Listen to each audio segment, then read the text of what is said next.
Hi ಎಲ್ಲರೂ ಹೇಗಿದ್ದೀರಾ? Welcome back to my channel. ಇವತ್ತು ನಾನು ಮಾಡ್ತಾ ಇರೋದು ಚಿಕ್ಕಡಿಕಾಯಿ ಪಲ್ಯ. ಇದನ್ನು ನಮ್ಮ ಕಡೆ ಚಪ್ಪರದ ಅವರೆಕಾಯಿ ಅಂತ ಕೂಡ ಕರೀತಾರೆ. ಅದನ್ನು ಹೇಗೆ ಮಾಡೋದು ಮತ್ತು ಅದಕ್ಕೆ ಏನೇನು ಬೇಕು ಅಂತ ನೋಡ್ಕೊಂಬರೋಣ. ನಾನಿಲ್ಲಿ ಒಂದು ಬಾಣಲಿನ ಕಾಯಕ್ಕೆ ಇಟ್ಕೊಂಡು ಅದಕ್ಕೆ 4 ಸ್ಪೂನ್ ಆಗುವಷ್ಟು ಕಡಲೆ ಬೀಜನ ತೊಗೊಂಡಿದ್ದೀನಿ. ಹಾಗೆ ನಾನಿಲ್ಲಿ 2 ಸ್ಪೂನ್ ಆಗುವಷ್ಟು ಉದ್ದಿನಕಾಳು ಕೂಡ ತೊಗೊಂಡಿದ್ದೀನಿ. ಎರಡೂ ನಾನಿಲ್ಲಿ ಡ್ರೈ ಫ್ರೈ ಮಾಡ್ತಾಯಿದ್ದೀನಿ, ಯಾವುದೇ ಥರ ಎಣ್ಣೆ ಹಾಕೋತಾ ಇಲ್ಲ. ಸ್ವಲ್ಪ ಹೊತ್ತು ಫ್ರೈ ಮಾಡ್ಕೊಳ್ಳೋಣ. ಇದಿಷ್ಟಾದರೆ ಸಾಕು. ಇವಾಗ ನಾನು ಇದನ್ನು ಸ್ಟವ್ ಆಫ್ ಮಾಡ್ಕೋತಾ ಇದ್ದೀನಿ. ಡ್ರೈ ಫ್ರೈ ಮಾಡಿರುವಂಥ ಕಡಲೆ ಬೀಜ ಹಾಗೆ ಉದ್ದಿನಬೇಳೆನ ನಾನಿಲ್ಲಿ ಪೌಡರ್ ಮಾಡ್ಕೊಳ್ಳೋದಕ್ಕೆ ಮಿಕ್ಸಿ ಜಾರಲ್ಲಿ ಹಾಕ್ಕೊಂಡಿದ್ದೀನಿ. ನೋಡ್ತಾ ಇರ್ಬೋದು, ಈ ಥರ ಪೌಡರ್ ಆದರೆ ಸಾಕು. ನಿಮಗೆ ಬೇಕಿದ್ದರೆ ಇನ್ನೂ ತರಿಯಾಗಿ ರುಬ್ಕೋಬೋದು.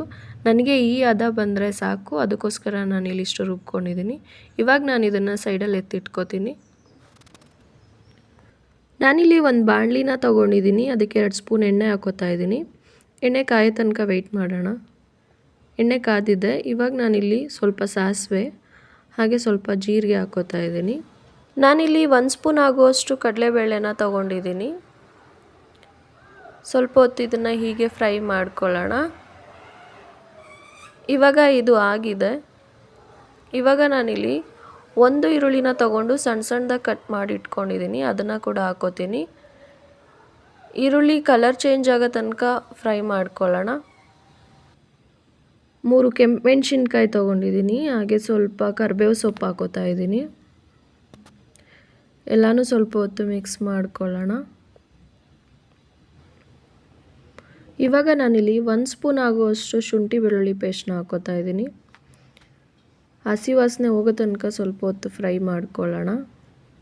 ಇವಾಗ ಇದಾಗಿದೆ, ನೋಡ್ತಾ ಇರ್ಬೋದು. ಈ ಟೈಮಲ್ಲಿ ನಾನು ಇದಕ್ಕೆ ಸಣ್ಣದಾಗಿ ಹೆಚ್ಕೊಂಡಿರೋ 2 ಟೊಮೆಟೊನ ಹಾಕೋತಾ ಇದ್ದೀನಿ.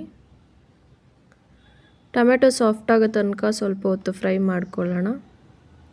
ನಾನಿಲ್ಲಿ ಒಂದು ಅರ್ಧ ಟೀ ಸ್ಪೂನ್ ಆಗುವಷ್ಟು ಉಪ್ಪನ್ನ ತೊಗೊಂಡಿದ್ದೀನಿ, ಅದನ್ನು ಕೂಡ ಹಾಕ್ಕೊಳ್ಳೋಣ. ಹಾಗೆ ಚೆನ್ನಾಗಿ ಫ್ರೈ ಮಾಡ್ಕೊಳ್ಳೋಣ.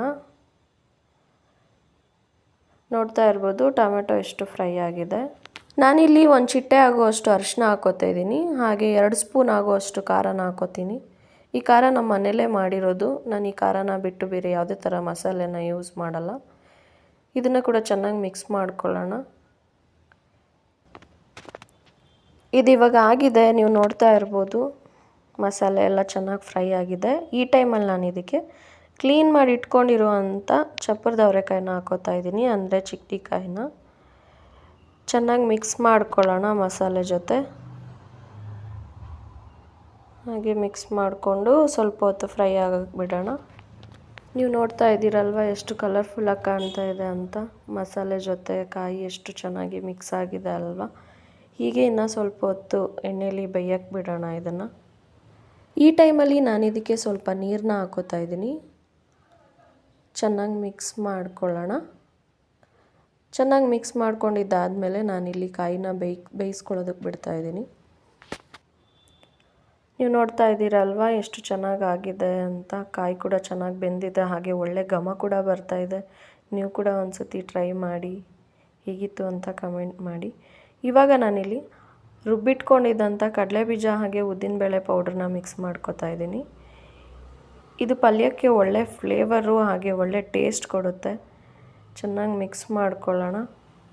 ಈ ಟೈಮಲ್ಲಿ ಒಂದು ಒಳ್ಳೆ ಫ್ಲೇವರ್ ಬರ್ತಾ ಇರುತ್ತೆ, ಅದು ಫೀಲ್ ಮಾಡೋದಕ್ಕೆ ತುಂಬ ಖುಷಿ ಆಗ್ತಾ ಇರುತ್ತೆ. ನೀವು ಕೂಡ ಒಂದು ಸತಿ ಮನೇಲಿ ಮಾಡಿಕೊಂಡು ಹೇಗಿತ್ತು ಅಂತ ಕಮೆಂಟ್ ಮಾಡಿ. ಹಾಗೆ ನಾನಿಲ್ಲಿ ಕೊನೆಯಲ್ಲಿ ಕೊತ್ತಂಬರಿ ಸೊಪ್ಪನ್ನ ಹಾಕೋತಾ ಇದ್ದೀನಿ. ಇದು ಫೈನಲ್ ಟಚ್ ಅಲ್ವಾ. ಇವಾಗ ಪಲ್ಯ ಆಗಿದೆ. ನೀವು ಮನೇಲಿ ಮಾಡ್ಕೊಳ್ಳಿ, ಹೇಗಿತ್ತು ಅಂತ ಕಮೆಂಟ್ ಮಾಡಿ. ಸಪೋರ್ಟ್ ಮಾಡ್ತಾಯಿರಿ, ಸಬ್ಸ್ಕ್ರೈಬ್ ಮಾಡೋದು ಮರಿಬೇಡಿ. Thank you for watching.